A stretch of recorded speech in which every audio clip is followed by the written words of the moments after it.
Assalamualaikum warahmatullahi wabarakatuh. Selamat pagi Ananda semua. Apa kabar? Semoga Ananda di rumah beserta keluarga tetap berada dalam keadaan sehat walafiat.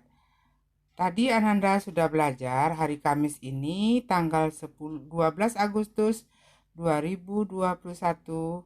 Ananda tadi belajar agama jam pertama, sekarang kita belajar jam kedua yaitu pelajaran tematik dengan ibu. Baiklah Ananda, sebelum kita belajar terlebih dahulu, marilah kita berdoa menurut agama dan kepercayaan kita masing-masing. Berdoa dimulai, berdoa selesai. Baiklah, sekarang kita masuk pembelajaran tema 1, pertumbuhan dan perkembangan makhluk hidup, subtema 4, pertumbuhan dan perkembangan tumbuhan. Kelas 37. Tujuan pembelajaran.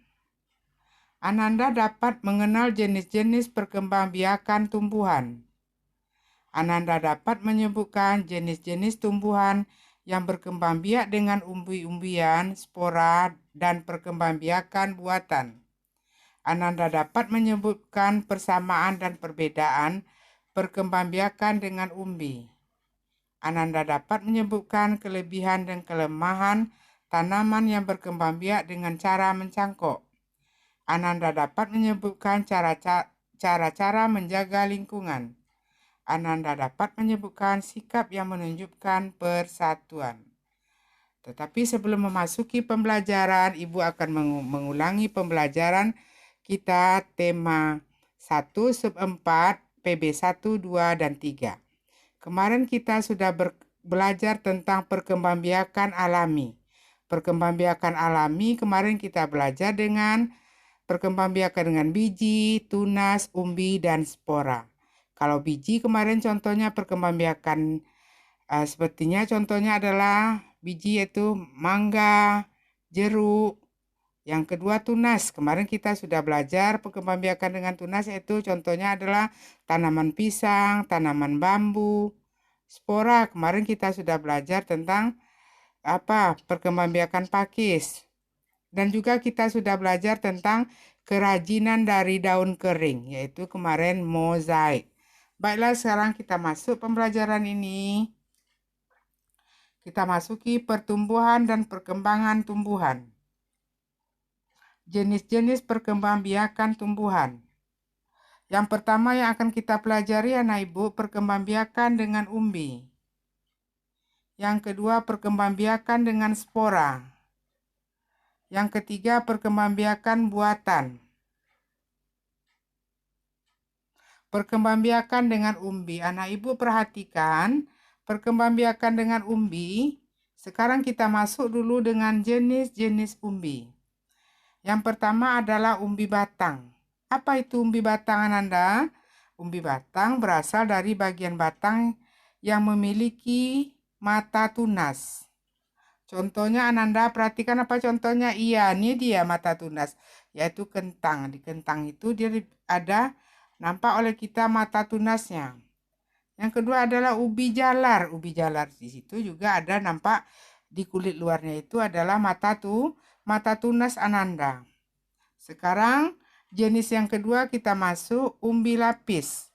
Umbi lapis ini berasal dari bagian daun yang tersusun berlapis di Ananda. Sekarang kita lanjutkan lagi. Nah, ini dia bawang. Contohnya, apalagi bunga bakung. Ya, sekarang kita masuk yang ketiga, umbi akar. Umbi akar itu berasal dari bagian akar. Contohnya adalah tanaman singkong. Tanaman apa itu Ananda?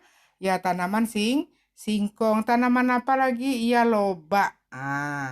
Sekarang cara mengkembangbiakan singkong lagi anak ibu. Tadi kita sudah belajar umbi akar itu berasal dari bagian akar. Jadi ini dia coba kita pelajari cara pengembangbiakan ubi singkong.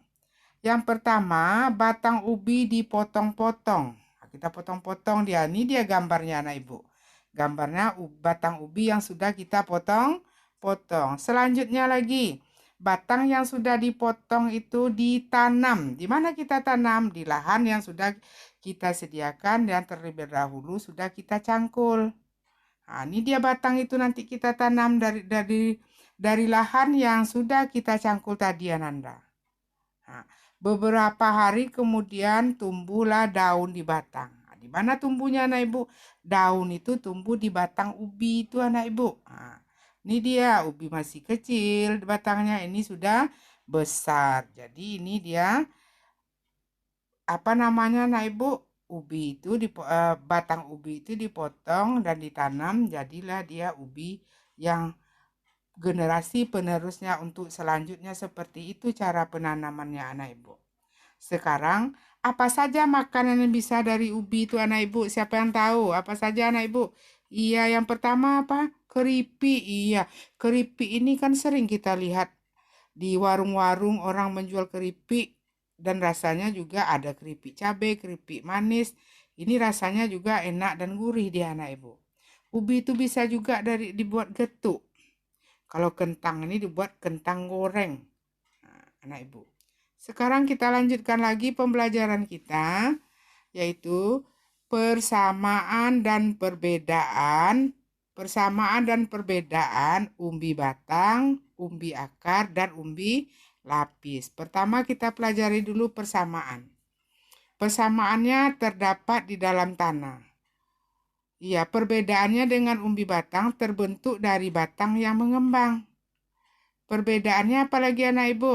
Nah, ubi akar terbentuk dari akar yang mengembang. Umbi lapis perbedaannya terbentuk dari lapisan daun yang tersusun bertumpuk. Sekarang persamaannya, tempat menyimpan cadangan makanan, sama-sama tempat penyimpanan makanan. Perbedaannya, umbi batang tumbuh tunas pada bagian umbi batang. Perbedaan dengan umbi akar, tumbuh tunas pada bagian umbi akar. Iya, nah ibu, apalagi umbi lapis perbedaannya, tumbuh tunas pada bagian pangkal daun. Berbeda dia cara apanya, anak ibu. Sekarang persamaannya lagi yang ketiga, dapat digunakan sebagai alat perkembangbiakan. Perbedaannya, umbi batang memiliki akar tunggang. Ya, anak ibu, akar tunggang dia. Siap itu, perbedaannya umbi akar memiliki akar serabut. Berbeda akarnya. Kalau umbi batang, akar tunggang. Umbi akar serabut. Umbi lapis, perbedaannya memiliki akar serabut dia, anak ibu. Ya, akarnya yang serabut. Mengapa bawang merah disebut umbi lapis, anak ibu? Nah, perhatikan nih dia gambar apa, sayang? Ya, gambar bawang merah. Mengapa dia disebut umbi lapis, anak ibu? Iya, kenapa disebut umbi lapis? Jawabannya, bawang merah disebut umbi lapis karena bawang merah menyimpan cadang makanan pada akar, sehingga disebut umbi. Dan bawang merah memiliki siung. Dia berlapis dan bersiung-siung dia, anak ibu. Sehingga disebut lapis. Iya, anak ibu. Sekarang perkembangbiakan tumbuhan dengan spora. Apa dia, anak ibu? Ini dia tanaman pakis. Tanaman pakis ini dia berkembang biak dengan spora. Itu sporanya melengket di daun itu, anak ibu. Tumbuhan yang berkembang biak dengan spora itu apa tadi, anak ibu? Iya, tumbuhan paku atau pakis. Apa lagi yang dengan spora itu? Iya, tumbuhan lumut. Iya, anak ibu kan tahu itu. Itu lantainya ada berlumut. Itu dia berkembang biak dia dengan spora. Ibu lanjutkan lagi tumbuhan jamur. Jamur itu juga dia berkembang biak dengan spora itu, Ananda. Sekarang Ananda perhatikan lagi. Mencintai lingkungan. Mencintai lingkungan, anak ibu dilakukan dengan cara menanam dan merawat tanaman. Bagaimana cara kita mencintai lingkungan? Kita mencintai lingkungan itu, Ananda, dengan menanam dan merawat tanaman. Bagaimana caranya mencintai lingkungan itu? Yang pertama, Ananda perhatikan, menanam tanaman di lingkungan sekitar. Jadi salah satu cara kita mencintai lingkungan itu menanam tanaman di di lingkungan kita itu kita tanam apotek hidup, kita tanam bunga sehingga kelihatannya indah. Yang kedua, merawat tanaman dengan cara membersihkan tanaman dari rumput liar. Setelah kita tanam bunga, setelah kita tanam tanaman-tanaman seperti mangga, sao, kita harus membersihkan tanaman itu dari rumput liar. Jangan kita biarkan dia rumput itu panjang sehingga tidak mengganggu pertumbuhan dan perkembangannya. Berarti kita tidak mencintai lingkungan kalau kita biarkan rumput liar tumbuh. Yang ketiga, anak ibu, bagaimana cara kita mencintai lingkungan? Iya, apalagi tadi anak ibu, iya menyiram dan memberi pupuk tanaman secara rutin. Tanaman yang kita tanam itu kita beri pupuk. Misalnya kita tanam bunga, jangan kita biarkan aja bunga itu tidak diberi pupuk, dia akan tumbuh gersang dan juga kita harus menyiramnya dengan teratur supaya tanaman kita itu tumbuh dengan subur. Itu juga salah satu cara kita mencintai lingkungan apa lagi Ananda? Iya, membersihkan lingkungan rumah atau sekolah. Jadi lingkungan rumah kita dengan lingkungan sekolah itu harus kita bersihkan. Supaya apa anak ibu? Salah satu kita membersihkannya itu terhindar dari nyamuk. Siap itu lingkungan itu kalau bersih kita berarti termasuk orang yang mencintai lingkungan. Kalau kelas sekolah kita, kelas ruang kelas itu harus kita sapu. Harus tidak ada sampah yang berserakan. Kalau ada sampah yang berserakan berarti kita tidak mencintai lingkungan. Iya, lanjutkan lagi Ananda. Perkembangbiakan buatan. Perkembangbiakan buatan itu apa Ananda? Iya, perkembangbiakan buatan adalah perkembangbiakan tanaman dengan bantuan manusia. Ada faktor manusia di situ yang menolong Ananda. Apa contohnya? Iya, kemarin kita sudah belajar di apanya mencangkok. Yang apa lagi anak ibu? Stek. Iya, apa lagi? Menempel. Ya, mencangkok tanaman adalah cara yang termudah mengembangbiakan tanaman. Dia apa anak ibu? Ini adalah mencangkok ini adalah salah satu cara yang termudah dalam mengembangbiakan tanaman. Apa keuntungan mencangkok Ananda? Iya, tanaman tumbuh dengan cepat dan lebih tanaman itu tumbuh dengan cepat dari biasanya. Iya, dia tumbuh dengan cepat. Mutu tanaman lebih baik dari tanaman induknya. Misalnya kita tanam mangga, kita cangkok dia. Berarti cangkokan itu nanti kalau dia berbuah lebih bagus daripada induknya dari tempat kita mencangkok itu. Itu maksudnya anak ibu. Iya, kelemahannya. Ada kelemahannya anak ibu. Tanaman itu lebih mudah roboh. Mudah robohnya anak ibu. Akar tanaman hasil pencangkokan lebih rapuh dia. Itu dia kelemahannya anak ibu. Udah ngerti anak ibu? Iya, sekarang kita lanjutkan lagi. Langkah-langkah kita dalam mencangkok. Perhatikan Ananda. Ini dia batang yang sudah selesai dicangkok itu. Bagaimana langkahnya? Pilih cabang atau dahan pohon dengan ukuran sedang. Tak usah besar-besar kali dia itu. Perhatikan gambar. Kita ambil cabang atau dahan dari ukuran yang sedang. Setelah itu kita potong di Ananda. Siap itu kita kupas dahan hingga bersih dari kulit lendir sepanjang 5-9 cm. Kita kikis dia, kita bersihkan. Maksudnya ibu tadi kita potong kulit luarnya. Kita kikis dia, bersihkan dari lendir. Berapa kira-kira anak ibu? 5-9 cm. Setelah selesai tahap itu Ananda, apa lagi Ananda? Iya, kita tutup luka pada dahan yang tanah subur yang sudah dicampur pupuk. Dan pupuknya pupuk apa anak ibu? Ya, kita ambil dahan yang luka tadi, kita ambil tanah subur yang sudah dicampur pupuk. Dan bungkusan tanah dengan sabut kelapa plastik kemudian diikat. Siap itu kita masukkan apakan tanah di tempat yang sudah kita kikis tadi. Siap itu kita bungkus dia boleh dengan plastik atau menggunakan sabut kelapa, nah ibu. Ini dia Udah kita masukkan tanah dan kita bungkus dia.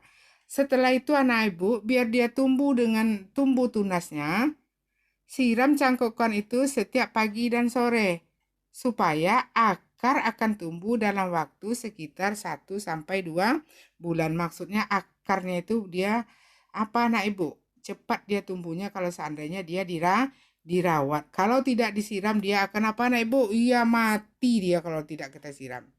Setelah akar tumbuh udah banyak akarnya tumbuh anak ibu, baru dipotong cabang dari induknya. Kemudian kita tanam dulu dia di tempat yang teduh, jangan langsung dipanas. Jadi kita potong dia, setelah itu dari induknya itu kemudian kita tanam di tempat yang teduh. Ini dia anak ibu, kita potong, kita tanam di tempat yang teduh dia. Kegiatan yang menunjukkan persatuan dan kesatuan. Apa saja anak ibu kegiatannya? Yang pertama, melaksanakan piket kelas. Dengan piket kelas ini, persatuan dan kesatuan terlaksana di anak ibu. Contohnya kita bersama-sama membersihkan papan tulis, bersama-sama membersihkan lantai. Di situ nampaklah persatuan dan kesatuan. Yang kedua apa lagi anak ibu? Melakukan diskusi kelompok. Iya, kalau kita melaksanakan diskusi kelompok, di situ kita akan bekerja sama. Sebab itu kita berkompromi untuk Untuk melakukan berdiskusi itu. Untuk menjawab pertanyaan, kita jawab diskusikan dulu dia. Diskusi kelompok itu adalah salah satu yang menunjukkan persatuan dan kesatuan. Yang ketiga, Ananda, membuat prakarya secara berkelompok. Misalnya kita buat keterampilan, ibu bagi kelompoknya. Sebab itu Ananda bekerja sama di situ. Bekerja sama di situlah yang menunjukkan persatuan dan kesatuan. Bagus sekali. Yang keempat, apalagi anak ibu? Bermain bersama semua teman. Kita tidak boleh pilih-pilih teman. Teman kita itu kita perlakukan sama dan bermain bersama. Ini menunjukkan kegiatan persatuan dan kesatuan. Iya, sekarang merawat dan memelihara taman bersama. Misalnya di depan kelas Ananda ada taman itu. Kita bersama-sama merawatnya, menyiramnya ketika ada rumput kita cabut. Itu menunjukkan persatuan dan kesatuan. Merawat tanaman kita secara bersama. Iya, sekarang kita lanjutkan lagi anak ibu. Membersihkan lingkungan sekolah secara bersama-sama. Lingkungan sekolah kita, misalnya halaman kita bersihkan secara bersama-sama. Itu juga termasuk menunjukkan persatuan dan kesatuan. Sekarang kegiatan yang menunjukkan persatuan dan kesatuan sesuai dengan sila keberapa anak ibu? Yang bersatu itu iya sila ketiga Pancasila. Apa gambar apanya itu lambangnya? Iya pohon beringin. Apa bunyi silanya anak ibu? Iya Persatuan Indonesia. Bagus sekali anak ibu. Sekarang kesimpulan pembelajaran kita hari ini. Selain dengan tunas dan biji, tumbuhan juga dapat berkembang biak dengan umbi, spora, dan perkembangbiakan buatan. Yang kedua, di antara perkembangbiakan buatan, mencangkok adalah cara yang mudah mengembangbiakan tanaman. Selanjutnya, kelebihan mencangkok adalah tumbuhan cepat besar daripada biasanya dan hasilnya lebih bagus daripada induknya. Mencinta lingkungan adalah kewajiban kita sebagai makhluk hidup. Iya. Kegiatan yang menunjukkan persatuan dan kesatuan dapat dilakukan di mana saja, termasuk pengamalan sila ketiga Pancasila. Bagus sekali Ananda. Demikianlah pembelajaran kita hari ini. Semoga Ananda dapat memahami pembelajaran yang sudah Ibu jelaskan. Nanti Ananda ada materinya, nanti Ibu kirim di classroom. Ya Ananda ya, setelah Ananda menyimak video pembelajaran ini, ada materi nanti dikirim di classroom. Selamat belajar ya Ananda. Semoga Ananda paham dengan penjelasan Ibu dan Ibu sudahi dengan Assalamualaikum warahmatullahi wabarakatuh.